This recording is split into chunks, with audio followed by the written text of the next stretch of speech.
bénis encore sa sainteté et le bénis pour le message qu'il m'a mis à cœur pour ce jour. Aujourd'hui, le Seigneur voulait que je parle du chant du coq. Le mystère du chant du coq. Je voulais prêcher aujourd'hui, essayer d'enseigner plutôt que de prêcher avec vivacité. Et j'espère que je vais pouvoir, parce que je sens fort l'Esprit de Dieu sur ma vie, à cause de ce message. C'est un message de repentance. C'est un message de renouvellement.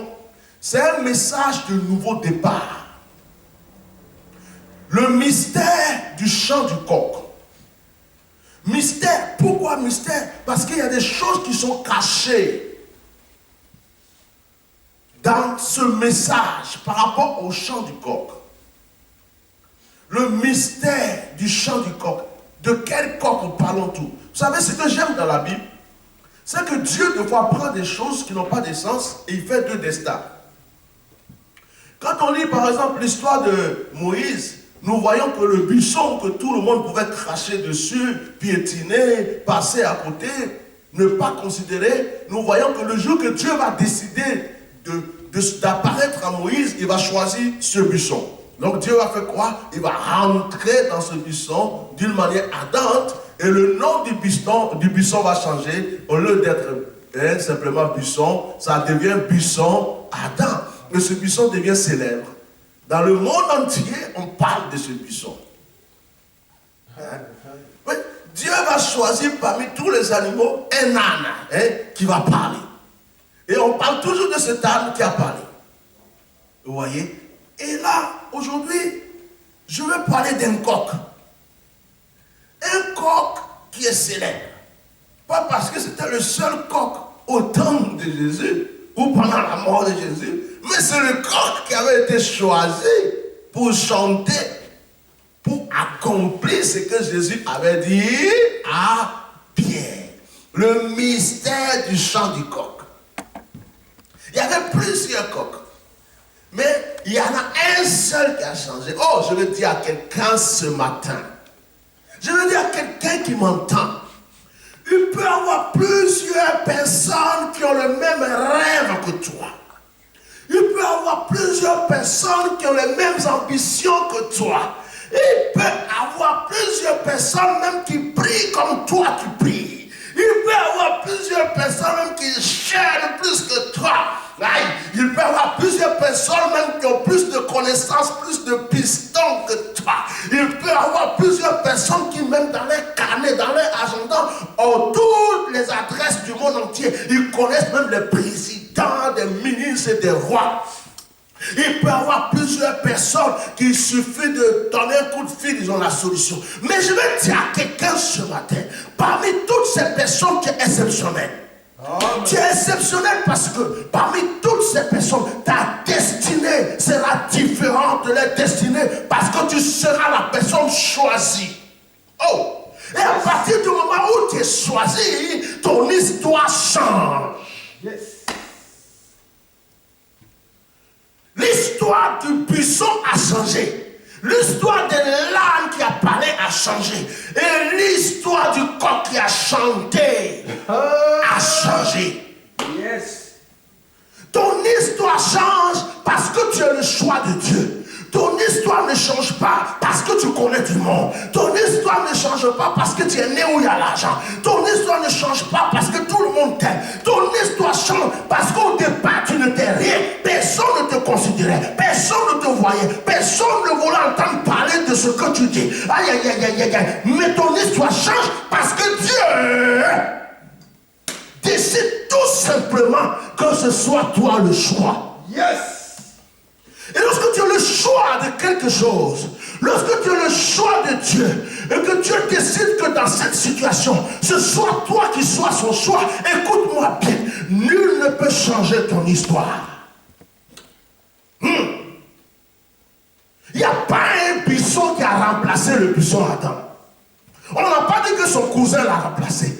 On n'a pas dit que sa tante est venue remplacer. L'âne qui devrait parler, il y avait plusieurs ânes. Peut-être que c'était l'âge le plus moche. Peut-être que c'était l'âne le plus vieux.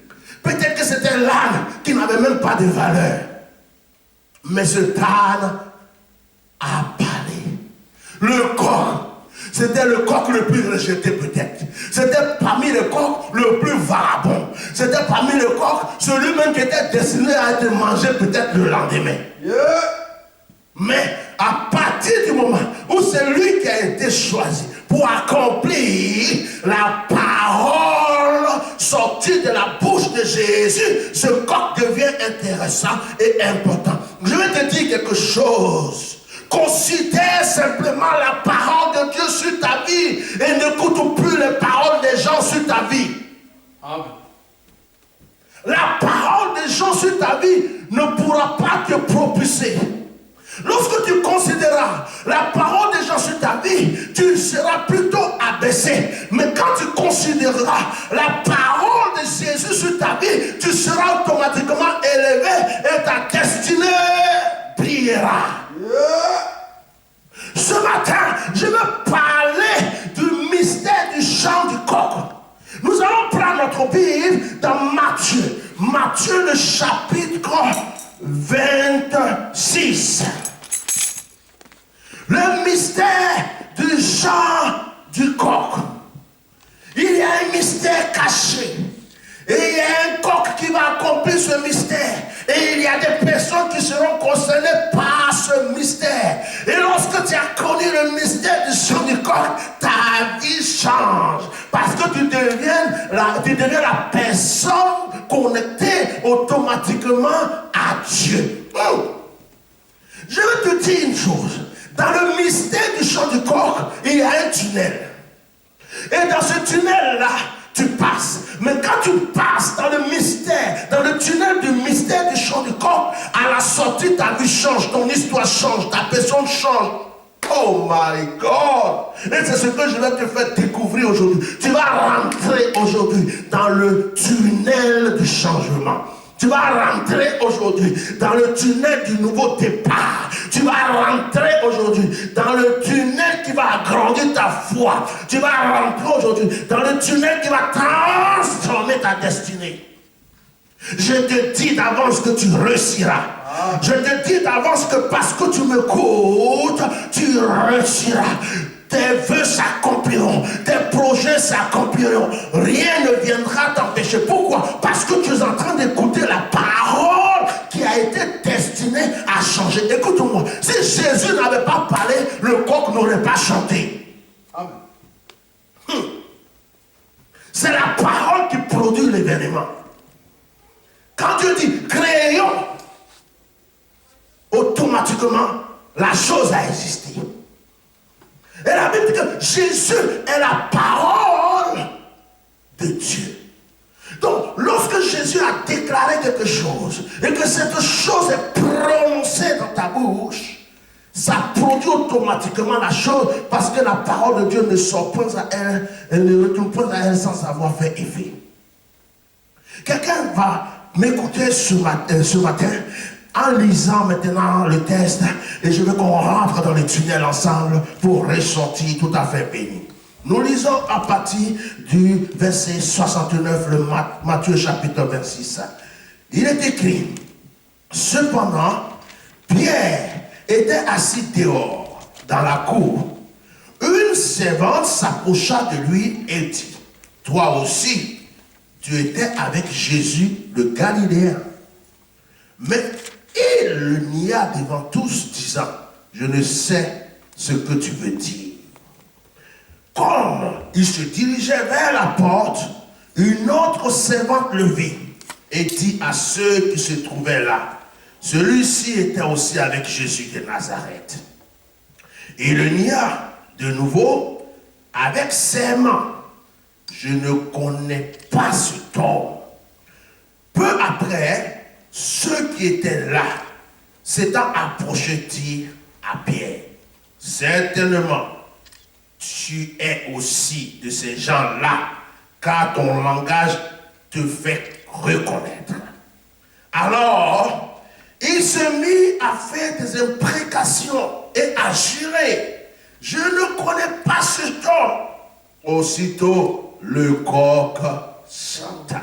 Oh, je répète cette partie. Aussitôt, le coq chanta. Ah, je vais la répéter encore. Aussitôt, le coq chanta. Et Pierre se souvint. Et Pierre se souvint. Et Pierre se souvint de la parole que Jésus avait dite. Avant que le coq chante, tu me régneras 3 fois. Et étant sorti, il pleura amèrement. My God. Alors je relis le dernier verset. Et Pierre se souvint de la parole que Jésus avait dite. Avant que le coq chante, tu me renieras 3 fois. Et étant sorti, il pleura amèrement. Ce même passage est encore dans le livre de Marc. Je vais lire la version de Marc avant de lire un autre passage et rentrer dans le message. Je vais prêcher courtement ce matin, aujourd'hui. Mais je vais te sortir les mystères avant qu'on se quitte. Dans Marc le chapitre 14, c'est écrit encore. 14 à partir du verset 66. C'est la même histoire. Mais je vais lire la version de Marc aussi. Il est écrit, pendant que Pierre était en bas dans la cour, il vint une des servantes du souverain sacrificateur. Voyant Pierre qui se chauffait, elle le regarda et lui dit, toi aussi tu étais avec Jésus de Nazareth. Il le nia disant, je ne sais pas, je ne comprends pas ce que tu veux dire. Puis il sortit pour aller dans le vestibule et le coq chanta. La servante l'ayant vu se mit de nouveau à dire à ceux qui étaient présents, celui-ci est de ces gens-là, et il le nia de nouveau.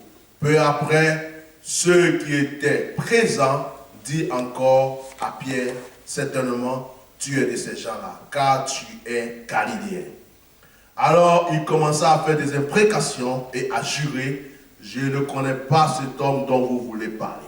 Aussitôt, pour la seconde fois, le coq chanta. Et Pierre se souvint de la parole que Jésus lui avait dit. Avant que le coq ne chante, ici on dit 2 fois, tu me régneras 3 fois. Et en réfléchissant, il pleura. Amen. Amen. Gloire à Dieu. On retourne dans Matthieu, là où on était tout à l'heure.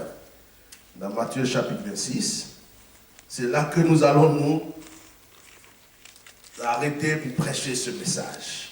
J'aimerais que nous lisions aussi dans toujours Matthieu, le chapitre 27, le verset 3. À partir du verset 3. Là, nous venons de voir que Pierre a pleuré. Nous allons voir à partir du verset 3 une autre personne, comment elle s'est comportée. Dans le verset 3, il est écrit, alors Judas, qui l'avait livré, voyant qu'il était condamné, se repentit et rapporta les 30 pièces d'argent aux principaux sacrificateurs et aux anciens, en disant, j'ai péché en livrant le sang innocent. Il répondit, que nous importe, cela te regarde. Judas jeta les pièces d'argent dans le temple, se retira et alla se pendre. Les principaux sacrificateurs les ramassaient et dirent, il n'est pas permis de les remettre dans le trésor sacré, puisque c'est le prix du sang. Et après avoir délibéré, ils achetèrent avec cet argent le champ du potier pour la sépulture des étrangers. C'est pourquoi ce champ a été appelé champ du sang jusqu'à ce jour. Alors s'accomplit ce qui avait été annoncé par Jérémie le prophète. Ils ont pris les 30 pièces d'argent, la valeur de celui qui a été estimé, qu'on a estimé de la part des enfants d'Israël, et ils les ont donnés pour le champ du potier, comme le Seigneur me l'avait ordonné. Amen. Amen. Gloire à Dieu. Je voulais parler du mystère du chant du coq. Voici une histoire qui me touche, mais qui me touche beaucoup même. La Bible dit que Jésus, quand il a commencé son ministère, a choisi des disciples. Mais parmi les disciples de Jésus, il y a un à qui Jésus va dire, tu es Pierre. Et sur toi, Pierre, je bâtirai quoi? Mon église. Pierre, donc, si je veux parler d'une manière humaine et terre à terre, Pierre était qui? On va dire le bras droit, le désigné. Il était le bras droit. Il était la personne à qui Jésus avait remis le pouvoir, l'autorité de pouvoir diriger la suite de son ministère. Pierre était vraiment quelqu'un d'impulsif.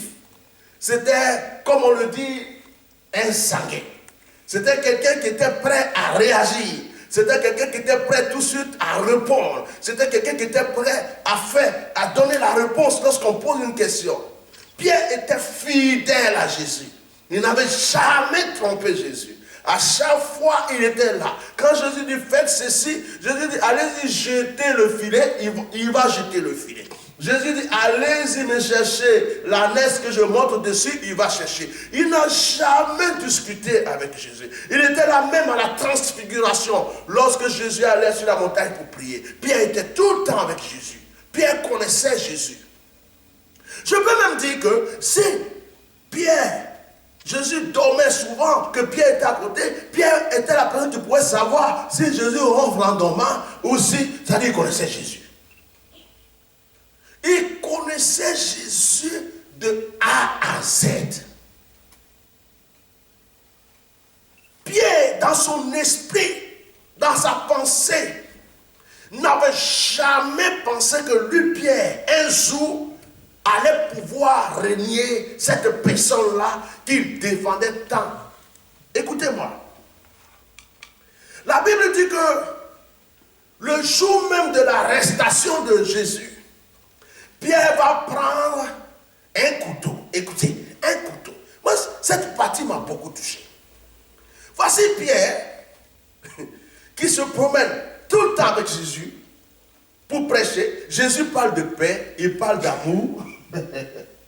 Jésus qui a toutes les révélations des révélations. Jésus, écoute-moi, qui voit tout. Jésus qui entend tout, qui pouvait dire à la Samaritaine, hey, je t'ai vu, t'entends, tu es ceci, tu es cela. Jésus qui savait tout ce qui était caché. Pierre avait un couteau caché dans son dos. On se demande, Jésus a vu ou il n'a pas vu? Comme Jésus voit tout, moi je dis il a vu, mais il attendait l'occasion pour en parler. Il dit, je vais utiliser ce couteau pour lui donner un enseignement.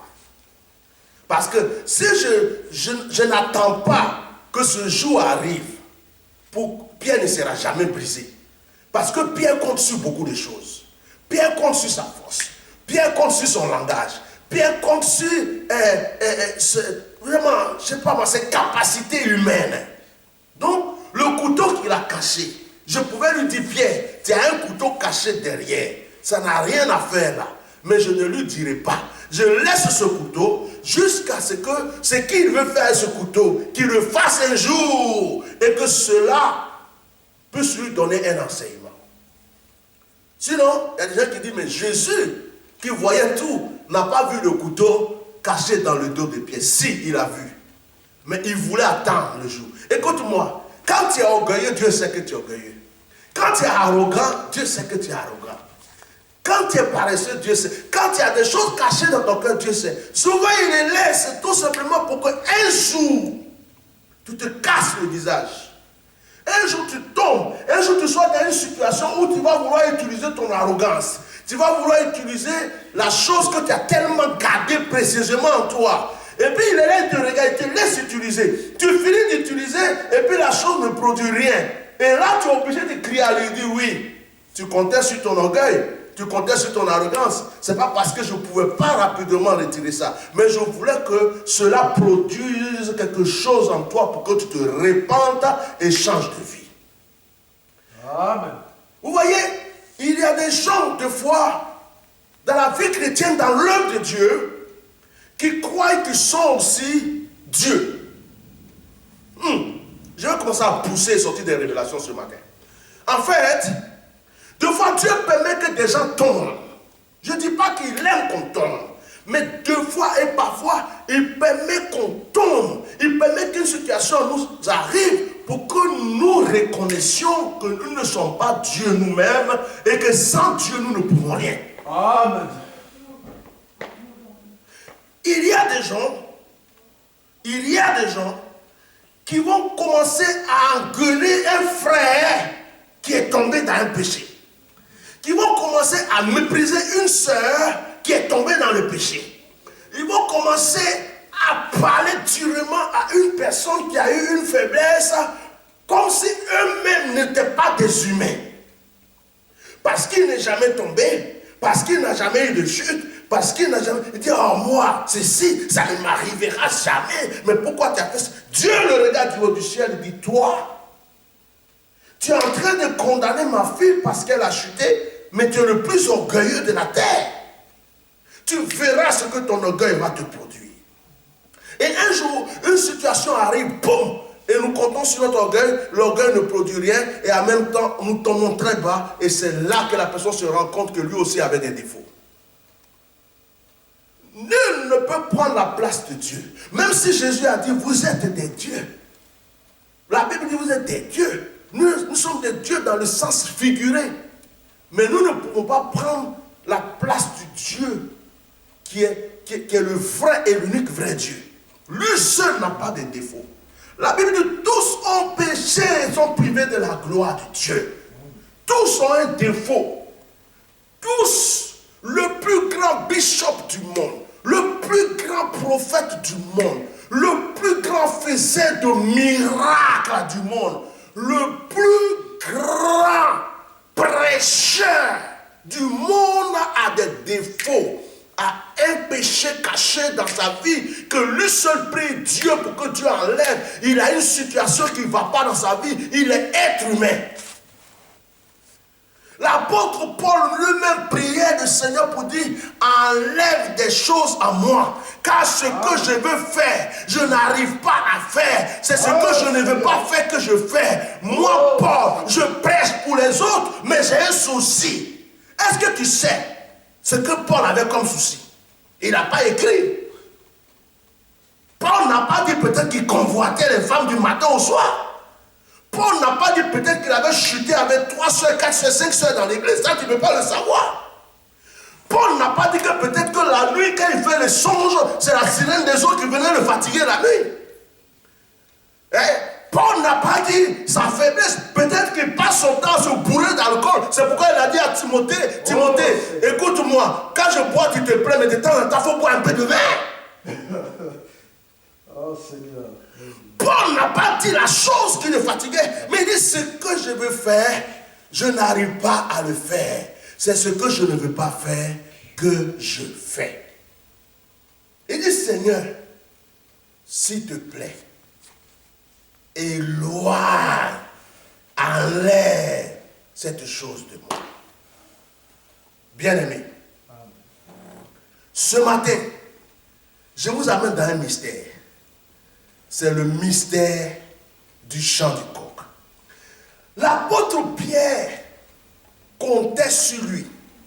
L'apôtre Pierre avait confiance à sa force. Il avait confiance à son amour pour Jésus. Il avait confiance à ses capacités de disciple de Jésus. La Bible dit, le jour qu'on est venu arrêter Jésus, Pierre, ce qu'il avait caché derrière depuis longtemps. Écoutez, cette partie me fait rigoler. En fait, Pierre suivait Jésus. Il comptait sur Jésus, mais il comptait sur quelque chose d'autre. Il se disait dans la tête, ce Jésus-là, j'ai foi en lui, je le suis, mais le jour ça va chauffer son histoire d'amour, on ne sait jamais. Il faut que je défende ma peau. j'ai des enfants, j'ai une femme. Si c'est chaud, au moins mon petit couteau peut me servir et je peux me frayer un petit chemin pour me barrer. Donc Pierre avait le cœur attaché à Jésus, mais en même temps, de temps en temps, il touchait son petit couteau qui était derrière. Est-ce que tu es là? Tu n'es pas tombé. Mon petit orgueil, tu n'es pas tombé. Ma petite fierté, tu es là, tu m'attends. De temps en temps, il se cachait pour voir s'il est rouillé, s'il est normal. Amen. Il avait ça caché dans son dos. Le jour où Pierre va révéler le couteau caché, c'est le jour de l'arrestation de Jésus. Où il y avait la situation qui l'attendait. Le danger qui l'attendait. Il dit, le jour où il aura un danger, je sors mon couteau. Et ce jour-là, il y a eu un danger. Le danger, c'était qu'on venait arrêter son Messie. On venait arrêter son roi des rois. On venait arrêter son maître. Il dit, non, moi, Pierre, j'ai quitté la pêche. Moi, Pierre, j'ai tout perdu. Moi, Pierre, j'ai tout abandonné. C'est cet homme-là que je suis. De temps en temps, c'est grâce à lui on mange, que j'envoie de temps en temps un peu d'argent à ma petite famille pour manger. Vous venez l'arrêter sans nous prévenir, mais pourquoi on se prépare? Alors, qu'est-ce que je vais devenir? Non, mon couteau va sortir aujourd'hui. Alléluia. Pierre prend son couteau et dit, vous ne toucherez pas à mon Jésus. C'est à moi, ce Jésus. Il déchire l'oreille du garde. La Bible dit, là Jésus était content maintenant. Il pouvait parler du couteau. Parce que depuis longtemps, ça brûlait dans le cœur de Jésus de parler du couteau, mais il attendait l'occasion. Donc Jésus va maintenant créer la situation de choc dans le cœur de Pierre. Jésus va faire quoi? Il va toucher l'oreille du soldat. Pierre, tu as coupé son oreille, mais moi je le remplace. Il touche l'oreille, se replace. Et puis, il dit à Pierre, celui qui lutte avec l'épée périra aussi par l'épée. Jésus pouvait dire à Pierre, s'il était étonné, ceux qui disent que Jésus ne savait pas qu'il y avait un couteau, il pouvait dire à Pierre, ah Pierre, donc depuis que tu me suivais, tu avais un couteau caché derrière. Ça c'est le comportement de quelqu'un qui est étonné. Mais Jésus n'a pas dit ça. Il a dit simplement, celui qui lutte, c'est-à-dire celui qui compte sur son épée, périra aussi par son épée. Celui qui compte sur son orgueil, périra par son orgueil. Celui qui compte sur sa fierté, périra par sa fierté. Celui qui compte sur son argent, plus que Dieu, périra par son argent. Et réma et révélation pour ta vie change. Celui qui compte sur ses diplômes, périra par ses diplômes. Celui qui compte sur quelque chose, plus que Dieu, périra par cette chose. Et il va rajouter, Pierre, j'ai une chose à te dire.